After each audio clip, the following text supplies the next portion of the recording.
Hello guys, welcome to back my YouTube channel.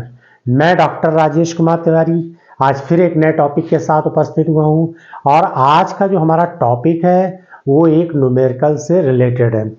ये numerical जो लिखा हुआ आप देख रहे हैं, ये न्यूमेरिकल लखनऊ यूनिवर्सिटी के एग्जाम में 2021 में आया था कि बीएससी फर्स्ट ईयर के फर्स्ट सेमेस्टर में ये 2021 में न्यूमेरिकल आया था। तो पहले मैं थोड़ा सा थ्योरी से रिलेटेड बताऊंगा और उसके बाद फिर इस न्यूमेरिकल को भी क्लियर करूंगा।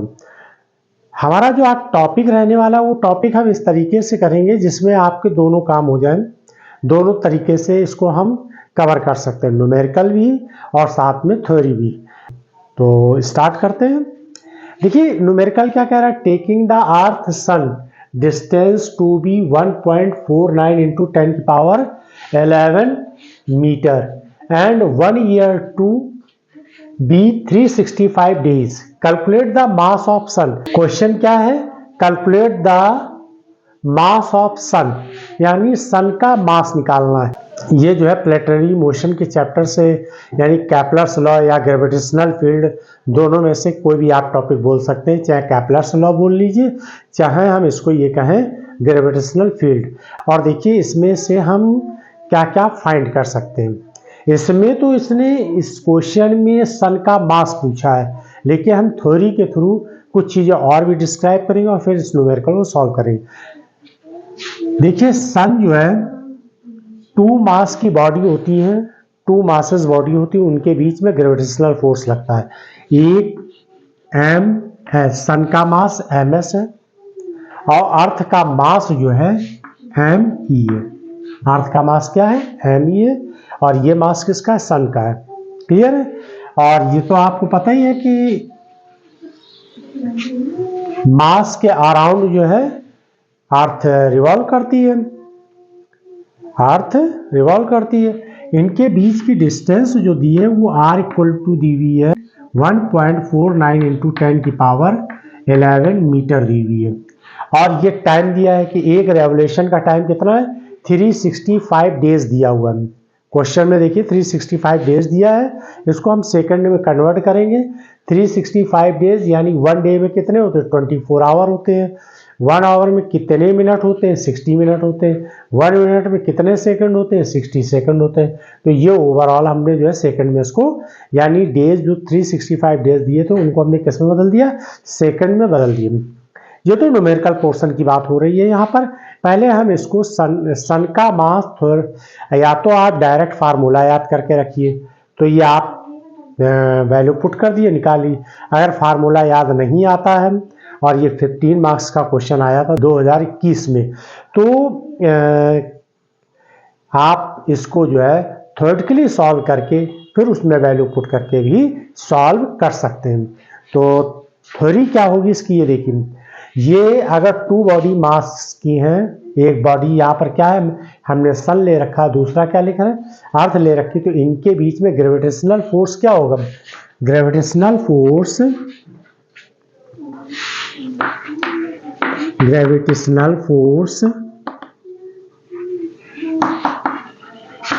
इक्वल टू होता है F equal to capital G M S, sun का मास, M अर्थ का मास, इन दोनों के बीच में डिस्टेंस कितनी, ये r² हो जाएगा। ये फार्मूला निकालिए। ये ms क्या है, सन का मास, me क्या है, अर्थ का मास है। क्लियर। अब इससे हम क्या करते हैं, एक तो ये ग्रेविटेशनल फोर्स हो गया, दूसरा क्या है कि जब कोई बॉडी किसी पॉइंट के अराउंड मूव करती है तो उस पर एक फोर्स लगता है जिसे हम बोलते हैं सेंट्रीपिटल फोर्स। सेंट्रीपिटल फोर्स क्या होता है, सेंट्रीपिटल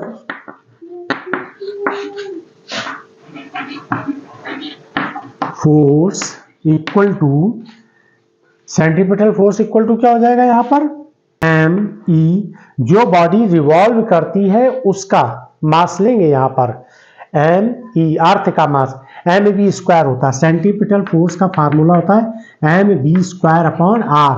v क्या है, पार्टिकल की वेलोसिटी है, तो यहाँ अर्थ की वेलोसिटी होगी। r क्या है, रेडियस। इस रेडियस के अबाउट ये क्या कर रहा है, पार्टिकल घूम रहा है। इतनी रेडियस लेके ये पार्टिकल सन के अबाउट मूव कर रहा है। तो यहाँ पर MeV² ये R हो जाएगा। ये दोनों फोर्स कैसे होंगे? इक्वल होंगे। ये दोनों फोर्स कैसे होंगे? इक्वल होंगे। तो MeV²R equal to capital G sun का मास, Me अर्थ का मास अपॉन R²। Me और Me कैंसिल हो गया, यहाँ से एक पावर ये कैंसिल हो जाएगी R की। अब देखिए वेलोसिटी इक्वल टू क्या आएगी यहाँ पर?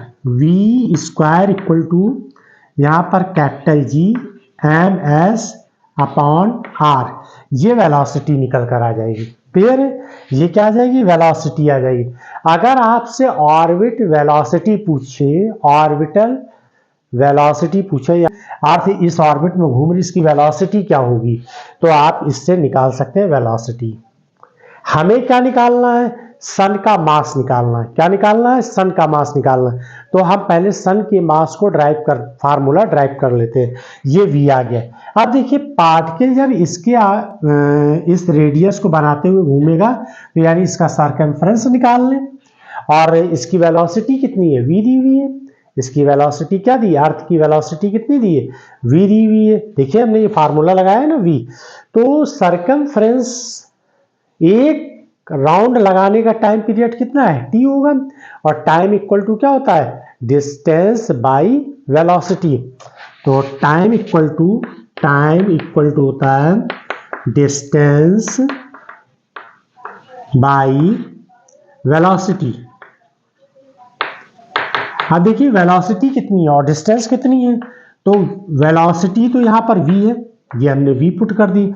और डिस्टेंस कितनी होगी? तो इस पाथ पर घूम रहा है कि नहीं है, यानी सर्कमफ्रेंस पे। तो इसका सर्कमफ्रेंस क्या होगा? 2πr। तो यहाँ 2πr पुट कर दिए, 2πr ये निकल कर आ गया। और टाइम पीरियड 1 रेवोल्यूशन का टाइम कितना लेंगे हम? T ले लेंगे। तो फार्मूला आ जाएगा यहाँ पर टाइम पीरियड इक्वल टू, ये दिया है ना टाइम पीरियड, यहाँ पर इतने डे दिया है, तो T क्या है? ये टाइम पीरियड ही तो दिया, 1 रेवोल्यूशन का टाइम दिया हुआ। तो 1 रेवोल्यूशन का टाइम कितना दिया हुआ है? यहाँ पर T से हम रिप्रेजेंट करेंगे, यहाँ T लिख दीजिए। और ये कितना दिया है? 2πr upon V। क्लियर है? यहाँ तक समझ में आ गया। अब इसको क्या करें? V की वैल्यू निकाल के इसमें पुट कर दें, इसको आप इक्वेशन फर्स्ट नाम दे दीजिए। T की वैल्यू यहाँ से V की वैल्यू निकाली, तो V इक्वल टू हो जाएगा 2πr अपॉन ये कैपिटल T हो जाएगी। तो V की वैल्यू इसमें क्या करिए? पुट कर दीजिए, यहाँ पर रख दीजिए। V की वैल्यू इस जगह रखेंगे, तो ये देखिए V² है और ये V है। तो जब इसमें वैल्यू, ये V की वैल्यू उठा के क्या करिए? इस जगह पुट कर दीजिए। तो क्या हो जाएगा? 2πr अपॉन T और ये होल स्क्वायर बन जाएगा। इक्वल टू राइट हैंड में क्या दिया है? कैपिटल G MS सन का मास अपॉन ये क्या दिया है? R डिस्टेंस दी हुई है। आप इसको सॉल्व कर लीजिए। 4πr², देखिए 2πr दिया कि नहीं, और इसका स्क्वायर करेंगे तो 4πr² नीचे T² हो जाएगा। इक्वल टू राइट हैंड में कितना लिख? GMS अपॉन ये R हो गया। अब यहां पर हमें क्या निकालना है? मास निकालना है। किसका निकालना है? अब देखिए क्वेश्चन है, इसमें कई चीजें, अगर आपसे टाइम पीरियड का फार्मूला पूछा जाए तो आप टाइम पीरियड निकाल लीजिए। अगर आपसे मास पूछा तो मास निकाल लीजिए। अगर आपसे डेंसिटी पूछा जाए तो मास की जगह पे क्या लिख सकते हैं? यहाँ पर volume into density. Mass equal to क्या था? Volume into density. देखिए यहाँ से 3 तरीके से क्वेश्चन हो सकते हैं। जो ये क्वेश्चन पूछा ये अलग मैटर है, ये क्वेश्चन यहाँ खत्म हो गया। लेकिन अगर मान लीजिए 2 स्टेप आगे बढ़ जाए, वो डेंसिटी पूछ दे, सन की डेंसिटी बताइए, तो सन की डेंसिटी के लिए फार्मूला क्या लिखेंगे? मास इक्वल टू क्या था? वॉल्यूम इंटू डेंसिटी होता है। Volume into density. Mass equal to क्या होता है? सन का मास इक्वल टू क्या होता है? मास इक्वल टू होता है वॉल्यूम इंटू डेंसिटी। और वॉल्यूम क्या लिखेंगे? 4/3, चूंकि एक स्फीयर की तरह सन एक स्फीयर है, तो 4πr³ लगा दीजिए। 4π यानी वहां पर ये वाला R नहीं लिखेंगे, वहां पर सन की रेडियस आएगी, सन की रेडियस आएगी। तो उस जगह पर फार्मूला क्या बन जाएगा? 4/3πr³ और ये रो हो जाएगा। तो इस तरीके से इस मास की जगह पर हम क्या कर सकते हैं, वी रो भी पुट कर सकते हैं। तो डेंसिटी भी पूछ सकता है और टाइम पीरियड भी पूछ सकता है। चूंकि इस क्वेश्चन में क्या है, टाइम पीरियड दिया हुआ है, मास पूछा तो हम सीधे सन का मास निकाल लेते हैं। तो मास ऑफ सन, मास पूछा है इसका, तो mass of sun equal to, देखिए ये मास है, ये यहां मल्टीप्लाई करेंगे 4 पाई, पाई का स्क्वायर है ये पाई का स्क्वायर होगा। देखिए यहां पर 2 पाई आर का होल स्क्वायर, तो 4 पाई स्क्वायर आर स्क्वायर, और इसका इसमें मल्टीप्लाई कर दीजिए तो क्या हो जाएगा, यहां पर आर क्यूब हो जाएगा।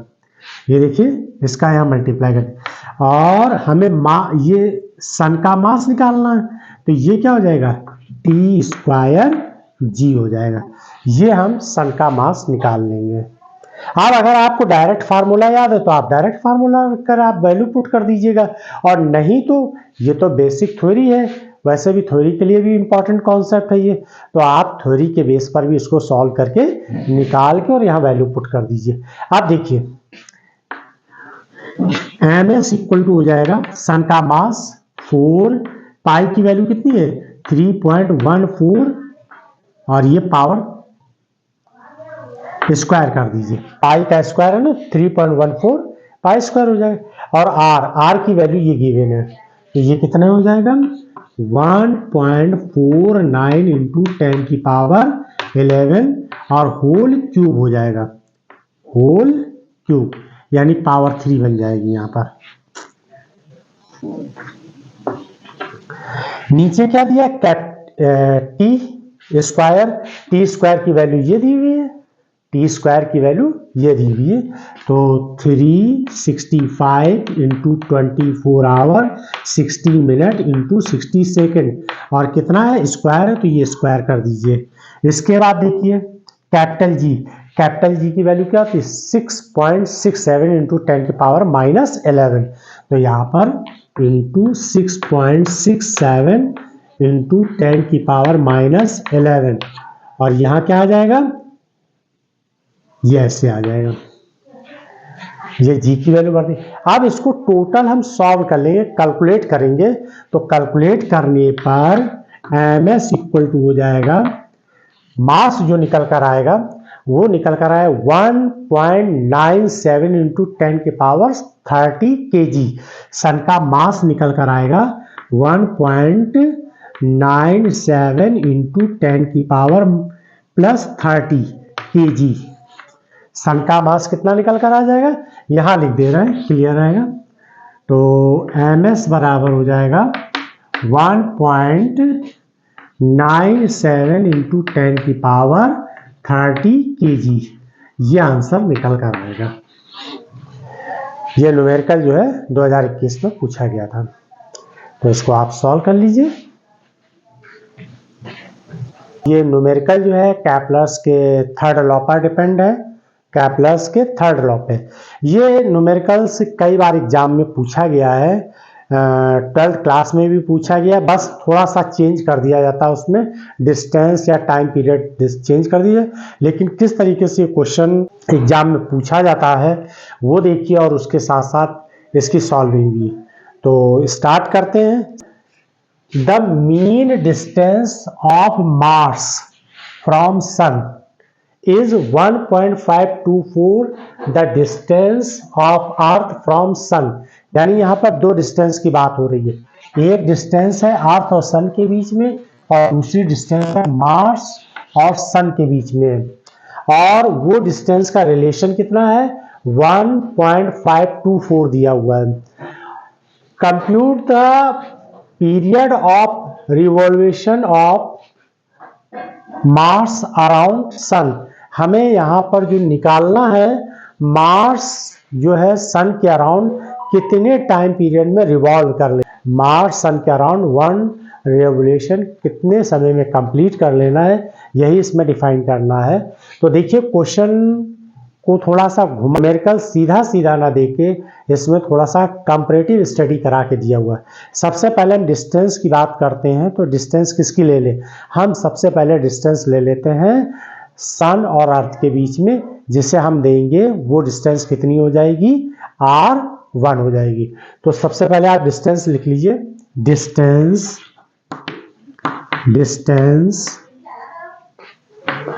अर्थ फ्रॉम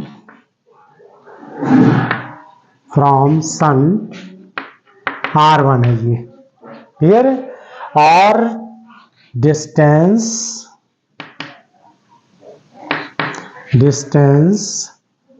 मार्स फ्रॉम सन कितनी हो जाएगी? वो हो जाएगी r2, ये हमने ले लिया।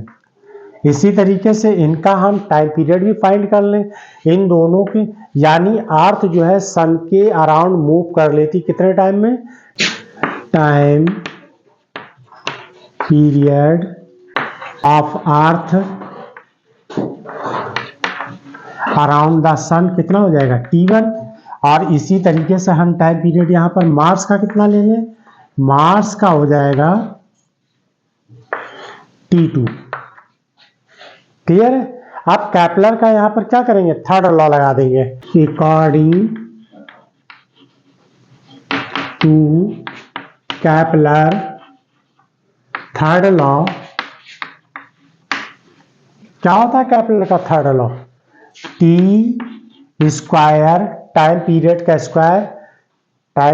का square directly proportional to R cube, यही फार्मूला होता है, ठीक है। अब इस फार्मूले को लगाएंगे यहाँ पर, तो कितना हो जाएगा? T1 upon T2 R1 upon R2, और ये होल क्यूब हो जाएगा और ये स्क्वायर हो जाएगा, क्लियर है। T1 की वैल्यू क्या होती है? ये T1 किसका टाइम पीरियड दिया? अर्थ का दिया है, यानी 1 ईयर में 1 रेवोल्यूशन कर लेता है, ईयर में हम निकाल लें तो अर्थ जो है 1 रेवोल्यूशन कितने टाइम में कर लेता है? 1 ईयर में। तो यहाँ 1 पुट कर दीजिए। हमें किसका निकालना है?